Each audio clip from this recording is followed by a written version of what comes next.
નમસ્કાર, યલગાર ન્યૂઝમાં આપનું સ્વાગત છે। જોઈએ આજના મુખ્ય સમાચાર।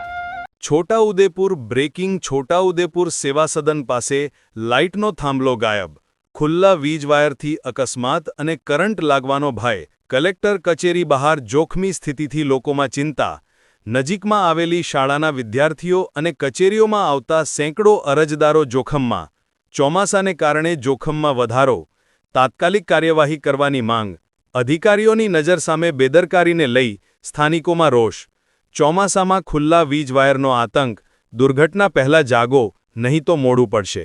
સ્થાનિકોએ જવાબદાર વિભાગ દ્વારા તાત્કાલિક થાંભલો લગાવી ખુલ્લા વાયર સુરક્ષિત કરવાની માંગ।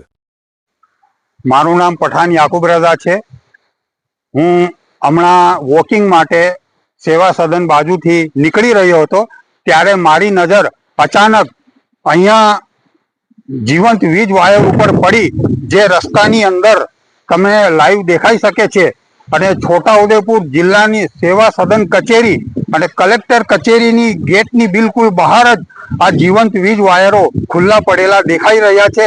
આ તંત્રની ઘોર બેદરકારી છે। અહીંયા કોઈ જાતનું થાંભલું લાગેલું નથી, તો મારો એ પ્રશ્ન છે કે અહીંયાથી થાંભલું ક્યાં ગયું? અહીંયા સામે જ એસએફ હાઈસ્કૂલ આવેલી છે, બાજુમાં તાલુકા શાળા આવેલી છે, અહીંયા રોજના સેંકડો વિદ્યાર્થીઓ ભણવા માટે આવે છે, તો આ કેટલું મોટું જોખમ રસ્તા વચ્ચે કહેવાય। અને સરકારી અધિકારીઓ પણ રોજના અહીંયા કોર્ટ કચેરીના કામ માટે આવતા હોય છે, તો આ તંત્રની ઘોર બેદરકારી કહેવાય। તો મારું એ નિવેદન છે કે આ જવાબદાર અધિકારી આ જે પણ ખામી છે એને દુરુસ્ત કરે, તો અહીંયા થાંભલું લગાવે અને આ જે લાઈવ જીવંત વાયરો અહીંયા રસ્તાની વચ્ચે પડી રહ્યા છે એનું તાત્કાલિક નિરાકરણ કરે।